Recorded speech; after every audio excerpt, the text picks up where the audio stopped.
So for someone like Jeffrey Herlings, who's coming into his home Grand Prix in Arnhem, again, doesn't live too far away from the racetrack itself, has probably ridden his fair share of laps around there over the years. For him to come back in Finland just to sort of ride himself into some kind of fitness level where he'd be happy to, you know, go into his home Grand Prix some weeks later, that's a big weekend for him.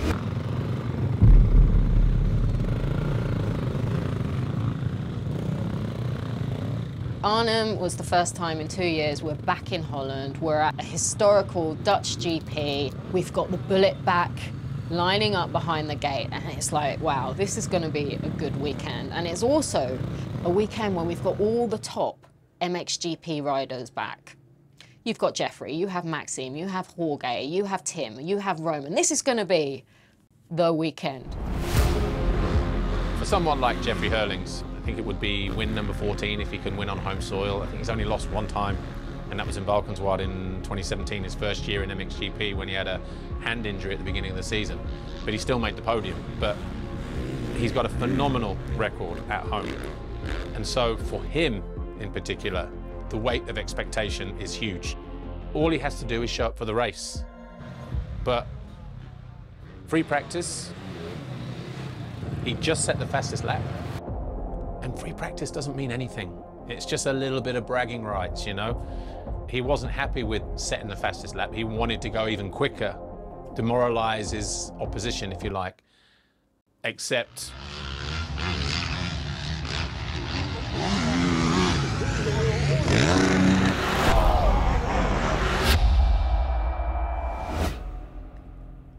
I'm literally speechless. You just can't write it with Jeffrey.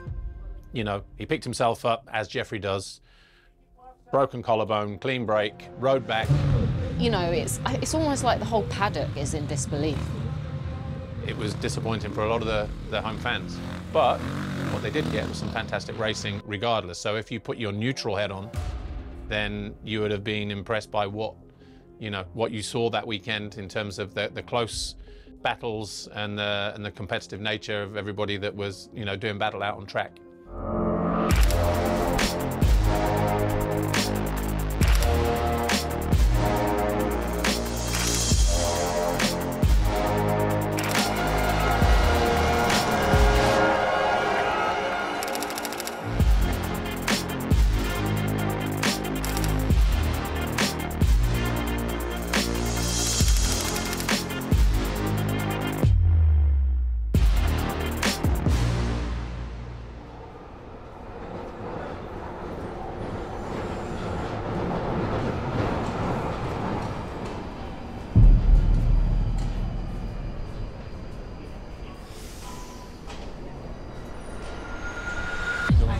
She's doing TikTok. I don't have TikTok. Well, it was Rick's home GP in the Netherlands, and I did a paddock talk with him. And that's it. That's your summer. Full gas rain for another month and a half. He was super relaxed. He had his friends, he had his family around him, and he told me that it was actually a home GP. He was actually sleeping in his family home not far from the track. And I even said to him, I said, oh, does that make a difference? Is it difficult for you to kind of switch into work mode when you're so close to the track in your family home? And he said no, he finds that really beneficial. He likes having those home comforts around him and the family. And he was just super relaxed, and he profited from the whole environment that weekend. Hello everybody, welcome to Arnhem in the Netherlands, round 16 of the FI Motocross World Championship. We have the return of Jago Geerts for Monster Energy Yamaha, but it's Andrea Adamo who leads the championship chase by 80 points over Liam Everts. Geerts is now third, 24 behind his fellow Belgian.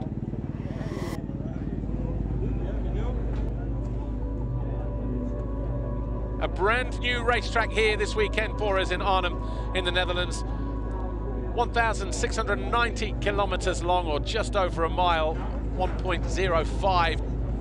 That's the view down to the start straight. This is the way we look at it from turn one. The fly racing, 15-second board up then. MX2 round qualifying, about to get underway here at Arnhem in the Netherlands. everybody away. But what's going to happen through this first turn?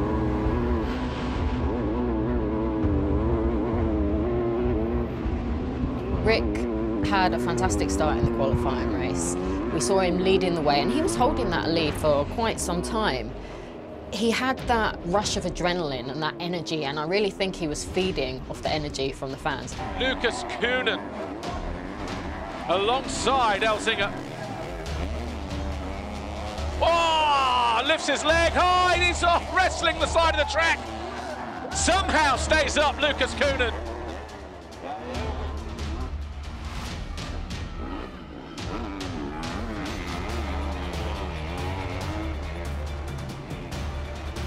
The battle for the lead. Lucas Coenen all over the back of Rick Elzinga once again. 2/10 in it as they hit the line at the end of lap 5. He said it's just the atmosphere he got from the fans just made him want to do better. But he's not used to being at the sharp end. And I think with him, after that rush of adrenaline, the reality sunk in. He was leading his race. Tried to go around the outside a couple of laps ago, was denied.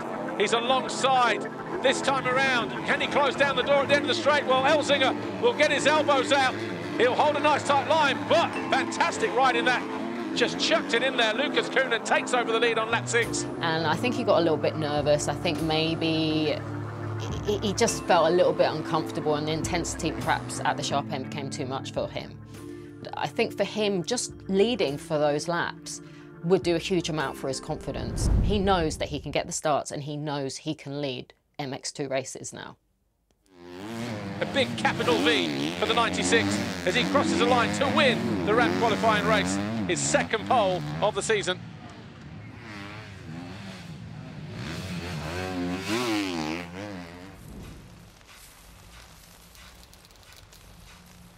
In MX2, we have a situation where Andrea Adamo is a comfortable leader in the championship chase, and that was helped by the fact that Jago Geerts fell in race 1 in Finland, and the gap is just getting bigger and bigger and bigger. So with Andrea Adamo in MX2 just, minding that points gap and just bringing it home, staying out of trouble, potentially Andrea Adamo could find himself wrapping up the championship in Italy on home soil with a round to go.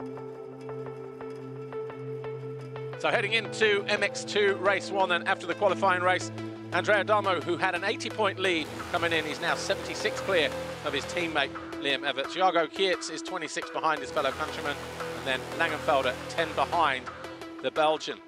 In 5th, and not here this weekend, Kai de Wolf, but just 30 behind him is Lucas Coenen, who looked very, very good in the Ram qualifying race. A little bit of bar banging going on mid-pack there, over on the middle of the grid.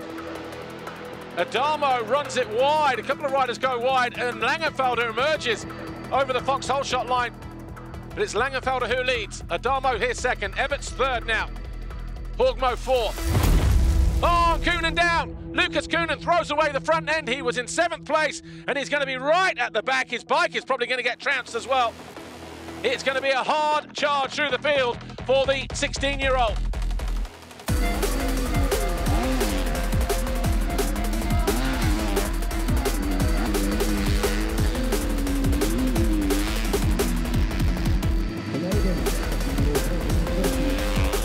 One of the moments that stands out from the GP of the Netherlands has to be Lucas Coenen.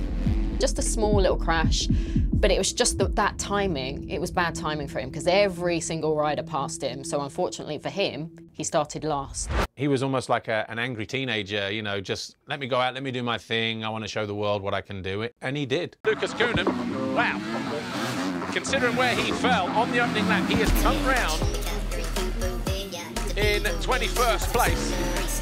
96, Lucas Coenen up to 16th place now. Charging hard. So he's now up into 14th. He's found his way past Taylor Hamill. And goes around the outside of Olsen. Moves up into 13th place. Getting ready to be picked off for 12th place. The number 96. Rizzi just drifts too wide on the exit of turn 2. Lucas Coenen up the inside, picks him off. Moves into that 12th place. But we see something, and I can only say spectacular from his part. It's just passing everyone. He's digging deep. He was full gas. He's showcasing to fans, to teams, to other riders out there on the track, what he is capable of. And that is exciting for the future to see a young rider like that. To ride the way that he did, to get back to 6th in that first race, absolutely fantastic. And so he just rode through the race on heart and desire alone, you know, and maybe a lot of adrenaline. But that sort of freedom of youth, you know, I don't care, you know, I'm just, there's a rider, pass him and move on to the next, you know. And the question mark, though, after that was, did he lose too much energy?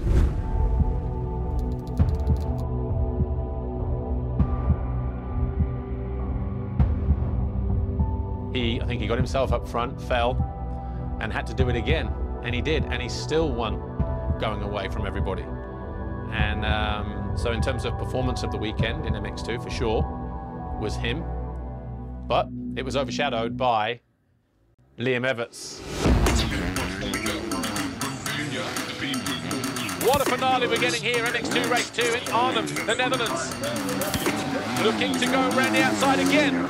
And he'll have to do the same in the next turn unless he cuts back early. No, full commitment.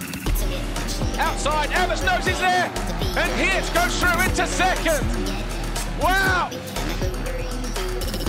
So Geerts, second. That changes the overall complexion of the Grand Prix.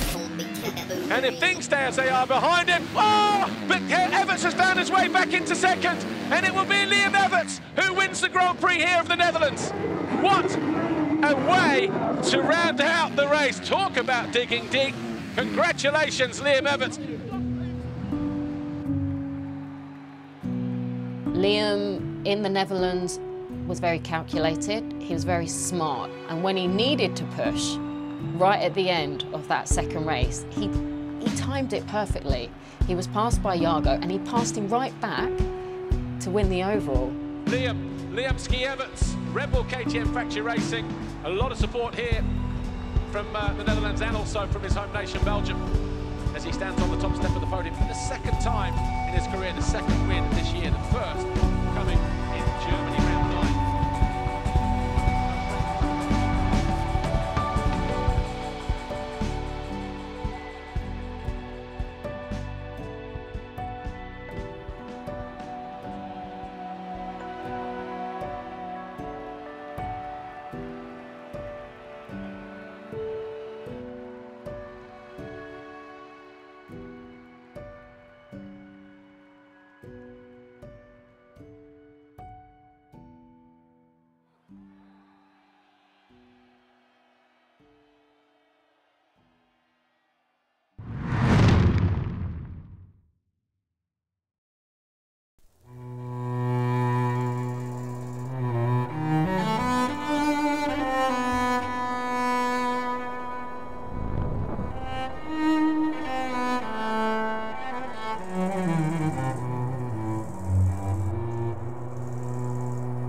Going to Arnhem was the first time we'd been to that track for MXGP, and going in I'd heard various stories about how the track would ride.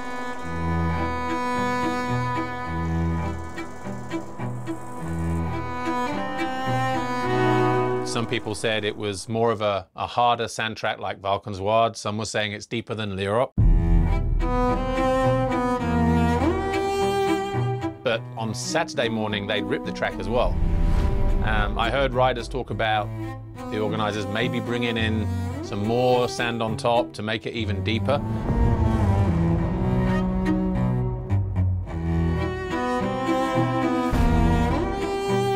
Now, what that did to the track was kind of made it unpredictable for riders because, you know, some parts it was deep, some parts it was hard and choppy bumps, hard edge bumps. So in terms of how you committed to certain parts of the track, would determine how you would get through those sections.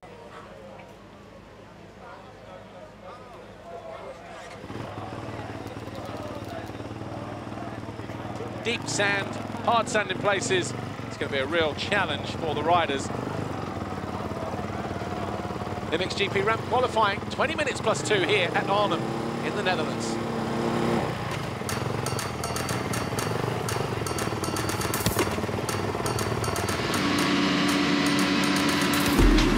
Look to the right-hand side. Is it going to be Prado? No, it's Seewer and Prado. A couple of riders surfing their way around the outside bank, but it's Seewer who leads from Coenen, the Yamaha 1-2.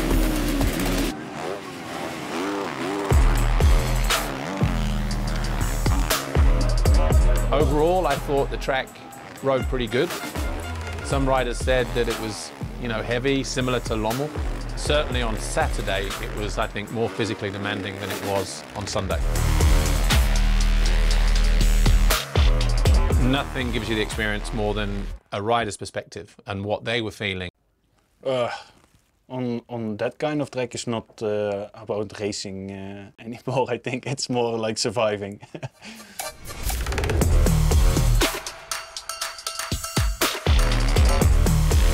The braking bumps, they were so big. If you can keep the flow and you keep the speed, then it's good. But when you miss a bump or miss a jump and you lose the speed, that's where it's getting started. Like, it's very difficult, you know, to get the speed back and getting the flow back. Romain Febvre wins the Ram qualifying race here. His third pole position of the season for Romain Febvre, Kawasaki Racing Team.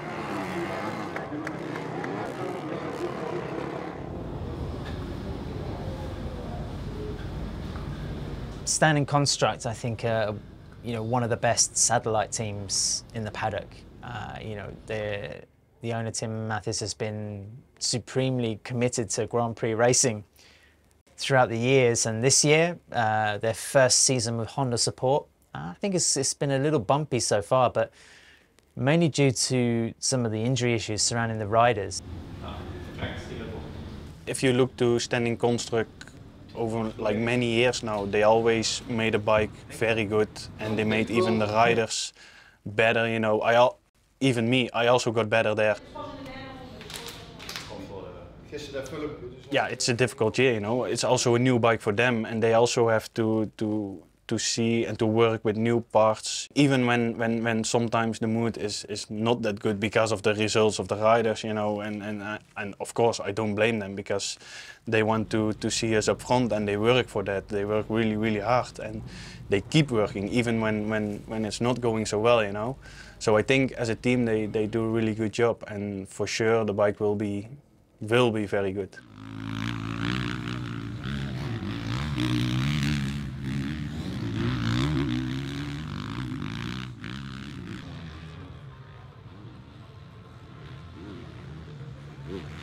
Motivation can be a big thing for a rider, and is a big thing.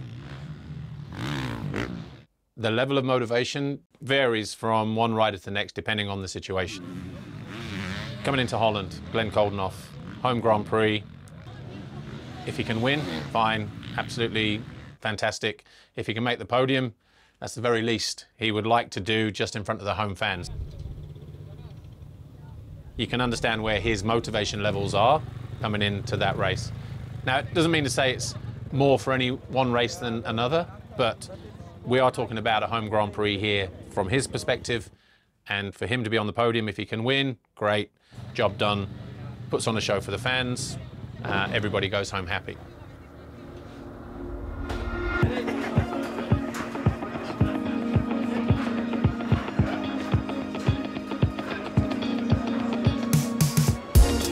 Jeremy Seewer, his teammate, is obviously eyeing up third in the championship.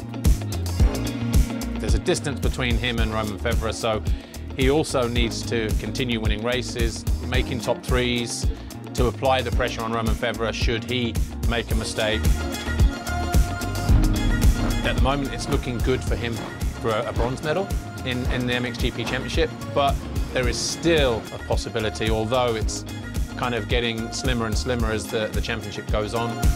And here's how the championship looks. Jorge Prado now 96 points clear of Romain Febvre, with Seewer 72 further back.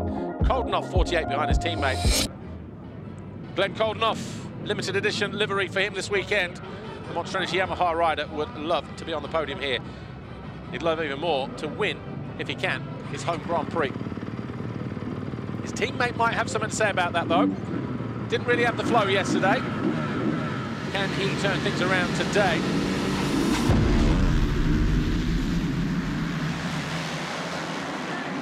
Prado, he's in there, but is he in there hot? Is it Febvre? It's Prado with foxhole shot number 11. There's Prado, Seewer, Febvre. Jonas in 4th, Maximino in 5th place. Meanwhile, Febvre, he'll pass Seewer, dropping into the penultimate turn. Stayed a lot lower than the Yamaha and the Kawasaki rider now up in the second. But an intense battle about to ensue here between Prado and Febvre. The gap now down to 8/10. Febvre all over the back of Prado. These two now fighting over the lead once more. And he goes long. He's going to stay low over the next jump, and we're going to have a change for the lead.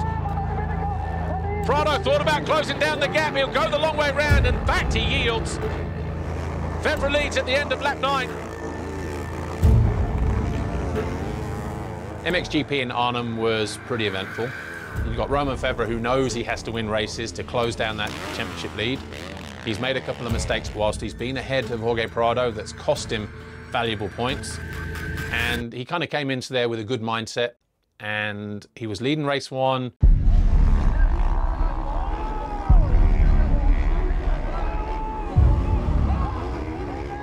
And Febvre stalls the engine, and he can't get going. Look, the bike is overheating, it's steaming. He's got an issue, and Febvre is out of the race.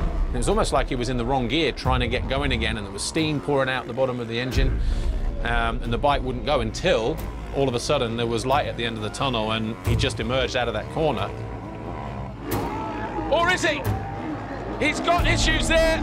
He gets going, he rejoins, but he has lost the lead. But by then he'd dropped a couple of positions to Prado and Seewer. Wow! More drama here in MXGP between the top two in the championship. Could have been costly because it could have cost him 25 points. But he managed to salvage something from it. So again, it just goes to show, don't give up until the checkered flag.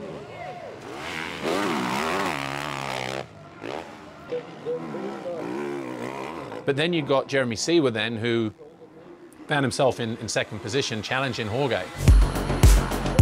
Good flow though, good rhythm. 4.5 seconds, 3 seconds down on Prado. As Prado backed it off, as Seewer turned it up. Is there going to be a win in store for the number 91? And he was coming in hot, coming in fast, looking like he was going to take the win. Not even sure if Jorge would have even challenged him. Wow, what a lap this has been for Seewer. We've got a 2-lap dash for the race win. Oh, what a race this is turning out to be. Coming in hot again, he likes that line, and he's all over the back of Prado once again. Are we going to see a pass pit lane? If he gets close enough, Seewer. Long sweeping left-hander, I think it was into turn 13, the left before pit lane.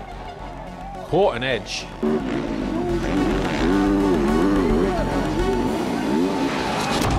Oh, the Swiss upside down and back to front. His chance of the race win goes begging. But it definitely puts you in a different frame of mind going into race 2, because how battered and bruised is the body after you pick yourself up after a crash like that?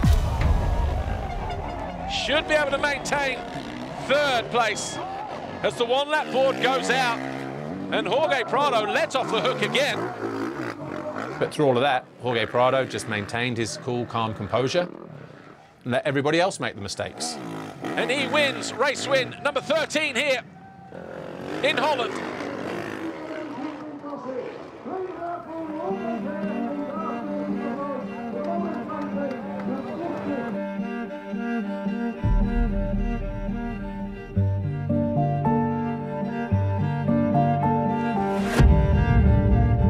Despite Jeffrey not lining up for the races, it was still a weekend that would be hugely entertaining, good to watch. On a really difficult track, despite Jeffrey not being there, the fans were still out in full force, both on Saturday and Sunday, creating that incredible atmosphere surrounding the circuit.